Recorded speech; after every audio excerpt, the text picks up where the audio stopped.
hello. Once again, this is Dr. Janice R. Love, also known as the First Lady Coach, and I equip seasoned pastors' wives and Christian women to walk boldly into the destiny for which she was chosen by being perfectly who God created her to be. So welcome, welcome. As you can see, I have a guest here today. Introduce yourself, guest. Hi, I'm the Reverend Dr. Bobby Love, and I am married to me. Dr. Janice R. Love. So I figured, why not go ahead and jump out into this summer series? So let me show you what we will be talking about here. And this is the banner for the summer series. We will be starting today, which is June 4th, and this will run until June the 18th. Okay. So every Sunday, every Tuesday, and every Thursday at 7 p.m. Central Time, I will be presenting the top 7 reasons that women are not fully living a purpose-driven life. And as many of you know, I do work with women, right? Mm-hmm. And again, it seems like, as I have gone through the things in my own life, right? That what I have figured is that a lot of times men are a lot more confident about stepping out and living that purpose-driven life, or doing the things that they feel like God wants them to do. But women don't always seem to have that confidence. So as we talk about that today, I want to bring up the very first reason that I think that women often are not fully living that purpose-driven life. So let me first of all start out by telling you what that is, and then I would love to have a discussion with you about even our own experiences. Okay. All right. That's so for those of you out there, let's go ahead and get started. And the very first reason that I believe that women are not fully walking in a living a purpose-driven life is because you lack support and encouragement. Okay. So when you first saw that reason, what did you think about? Well, I think as a pastor and as a husband, I think a lot of times women may be a little bit reluctant based upon what the husband says, based upon what the husband does. Okay. How will he receive it? Okay. What will he say about it? Mm-hmm. And will it be something that could that he feels might be doing too much? Okay. All right. So let's start there. So I'll start there. So first of all, let's go back to when I started talking to you about some of the things that I wanted to do, that I feel led to do, whether that was writing my books or even starting this ministry, going live, all these different things. Mm-hmm. And I started talking to you about those things. So what was your first thought? Well, the first thought, I thought it was very ambitious. Mm-hmm. And in the back of your mind, you're wondering, oh my, how's she going to do all of that? But I think when I realized that it is something that you was passionate about, certainly you had the wherewithal to accomplish that. And just based on some things that I happen to know about you. So I knew that was going to be right in your wheelhouse. Okay.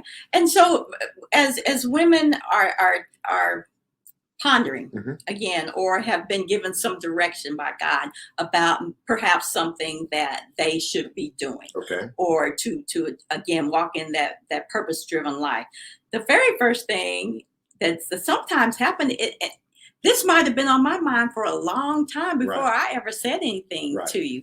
So sometimes, ladies, the challenge is that it's the best kept secret. We don't tell anybody. We just kind of keep it to ourselves, or maybe we have told somebody, and what happens is they didn't really listen to us. They didn't get it. Maybe we decided from that point on, we were going to keep our mouth shut. So I think the first thing that was a challenge for me, it was just getting it out. Okay.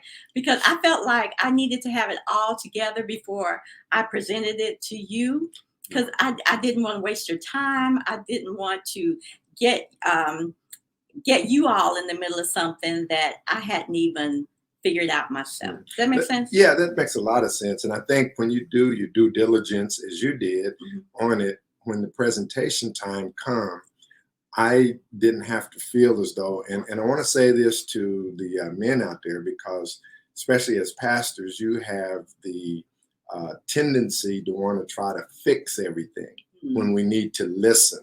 And when you're listening to that presentation or that proposition of what she feels that she's being led to do, listen to it all the way out. Because the first thing that we'll start doing is adding what we would do. It ain't your party. It's hers. And once you get your hands on it, it ceases to be hers. So let her go ahead and give birth to that thing. We can birth the baby later, but let her go ahead and give birth to it. Right. But even at that stage where I wasn't real clear on what this was going to look like, I appreciate the fact that you listen. Of course, you ask questions. And again, you might have started out, well, why don't you do this or do this or do this? But we don't always have to have that full clarity before we start getting the support, because somebody, God might send somebody to you, whether it's your spouse, whether it's a friend, whether it's even a mentor or a professional that might see it, that might see your vision and might be able to help you to describe it or to clearly identify it. So again, the first thing we have to do is stop making it a best kept secret and be willing to have that courage, because that's a courage conversation. Think about it. If you think about Esther, right? That was a courage situation for her to go and talk to her husband about, she didn't explain everything to him, but to go, and once she made the decision to step out, she had to go to him, and the rules didn't support that. So especially in Christian environments, oftentimes, especially if this can affect what's going on in the church, or can somehow maybe you might have that fear that it's going to be a distraction to what you're doing rather than a compliment. So how do we get past that fear? Well, I think you said it best, is in the conversation stage of having that. When you're discussing it, that's like you already said, first of all, getting that courage, but then the clarity begins to come clear, what avenues you need to go to. And then here's something else that I think in that same context, and this is, I want to direct this to the men if I could, because it's not about, I think one of the biggest obstacles in my mind, and this is where I'm coming, is that a lot of times men has to be in the position that they need to approve everything. And a lot of times if a person is not self-secure in their own ministry, they may feel as though with the wife start doing something that they feel that the Lord has called them to do, we can kill that dream. And so it's an encouragement versus being an approval thing. So does that make sense? That makes sense. And again, we're talking about something that God has given you to do, not something that I just not a whim, just decided on a whim to do. So the very first thing is that God, if God is in it, He's going to help you with that confidence, because again, it wasn't your idea necessarily to start with. And so we have to have that courage that because God gave this to us, that He will make it happen. Well, take for instance, you are the author. You're a published author. You got best-selling books out there. And by the way, let me put in a plug for her. They are available on Amazon. Just look up Janice R. Love. But when you started doing that, I know that you have been an avid journaler. I know you're an avid reader, and the Lord had put that in there. Now, what would I look like if I tried to stop that and say, well, I want to do my book first or whatever? Well, see, we'd still be waiting. And it wouldn't have got out. So it's not about me. This is something that God placed on you, and you done that thing. Yay! So one of the things that was a challenge for me is that because I'm kind of a perfectionist, kind of a control freak, right? You agreeing with that? I'm not saying nothing. Anyway, I tended to do something that we as women do, and that is overthink. I just kept overthinking things, thinking about how I need to present this. Well, what if this happened? What if that happened? And and trying to make sure everything was perfect before I stepped out there. But again, we have to overcome that fear that everything has to be perfect. Yeah. Because God will take it and do whatever He's going to do with it. Right. But again, we have to have that courage, right? Right. Especially when we lack the confidence, Yeah. right? Yeah. Okay. Yeah. So when I went out and wrote our books, because Yeah. you were included in Yeah. many of them. Oh yeah. That's another subject. But. That sometimes we can tell people things and Right. we don't get the support that Exactly. we need, right? Mm-hmm. So that causes us to shy away. And then when the other person starts to maybe even think about themselves, because again, especially when I did our step family book, Right. I exposed a lot of inner workings of our family, a lot of the challenges that we had, but I knew, and I was very transparent about many of the things that we went through. Did that cause a fear in you that was going to cause a challenge well, for you? Here's what I think pastoral families go through, and I hope I'm very clear on this as I can be. One of the things that happens is we have, quote unquote, a brand.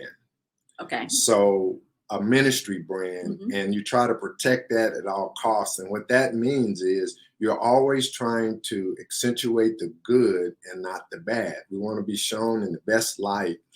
And I think in our particular case, to do a book that just had all of the good stuff, that ain't really going to help nobody. No, that's a fairy tale, and it wouldn't be just right. And that wouldn't have been truly our story, right, because exactly. Believe it or not, Dr. J and I had some very serious problems of blending our family, and a lot of it was self-inflicted, and we had to go get help to study about what's step family, what this thing is about, because it's a misnomer, and I don't want to go in that, read her book. But after we did, and in the book, we decided to be open and transparent, to give the good, the bad, the ugly, so that it really, really helps. And that's how we started that step family ministry as a result of that. So right. I thank you. But being transparent, that really, I had some issues because I felt that it was showing me in a little bit different light, and I felt like I didn't have any control. But when I understood and took it, this was from your perspective. Mm-hmm. This is what you were going through. I can't deny what your reality was. Right. Exactly. Does that make? We've talked about this a million times. Right. But again, thinking from living that purpose-driven life and doing that very thing that God has created, mm-hmm. called, and chosen us to do, right. then we need support along that journey. But again, when it's God that's given it to you in the first place, He's going to send people your way. Absolutely. Whether it is a spouse, whether it is a friend, a mentor, mm-hmm. or whether it is sometimes it's paid help that might be what gets you to that next level. Right. But we all have something that God has given us to do. And you said the scripture this morning, but I want to read it from the TPT version. All righty. You listening to my message. I listened to your message. I sure did. But you talked about how being empowered and Ephesians 2:10. Let me read it from the TPT version, the Passion Translation. It said, "We have become His poetry, a recreated people that will fulfill the destiny that He has given each of us. For we are joined to Jesus, the Anointed One. Even before we were born, God planned in advance our destiny and the good works we would do to fulfill it." So know that God has something for you to do. He has something that He can give only you to fulfill the purpose that He created you for. And so that's what we're going to be talking about in this series, the 7 reasons why women are not fully walking. We might dab our little toe in it. Mm-hmm. We might say what we're going to do. We might do this, but oftentimes we are not fully invested. And there's some reasons for that. Mm-hmm. And one of the first reasons, again, is because we often feel like we are lacking support and encouragement. We are we like to be encouraged. Yeah, We you like gotta to have be that encouraged. like to know that somebody believes in us. Somebody's that cheering you on. yeah, that Right. we're on the right track. And again, yeah, Mhm. God should be the one to do that. But again, as humans, we want to hear Right. that we're on the right track and that we are helping somebody And as what well. better way to do that, especially from your spouse, that you're able to give that Exactly. support. Exactly. You just made my head big today. You listening to my message. And I Ah, heard you pontificate that. I was just getting ready to say the doors of the church is open. well, they're not. This is my show. All right. So one of the very first things that I think you should do, Okay. especially if you're married, and again, if you are not married, then you have a supporter that believes in you and will listen to you. Okay. Mhm. So the first thing you know what you do is have that conversation with somebody. Talk. Just go ahead and share the Mhm. dream. Share what God has given you, as raw as it is, or as disorganized as it is. Just go ahead and sit and have that conversation. Again, if you don't have a spouse, you know, a lot of times we just sit up in the bed talking sometimes, just Mhm. talking about our dream, just talking about our future, talking about things. If you don't have a Write it spouse, down. yeah, definitely write it down. Yeah. Write it Mhm. down, and then that helps you to explain things a lot better. Mhm. Or talk to a friend. You know, God again will send somebody to be that supporter for you. Mhm. But again, don't let the feeling that you don't have support and encouragement keep you from living that purpose-driven life. Mhm. All right, so that is the very first reason Mhm. that women often do not fully walk in Okay. their purpose-driven life is Okay. because they feel like they lack support Mhm. and encouragement. Well, So that is the first reason. okay. So that's session number one. That's session number one. And we are going to be having 6 more sessions that will talk Oh. about the various reasons that we as women often do not walk fully. Again, we might dibble and dabble, Mhm. but we Mhm. are not walking fully. So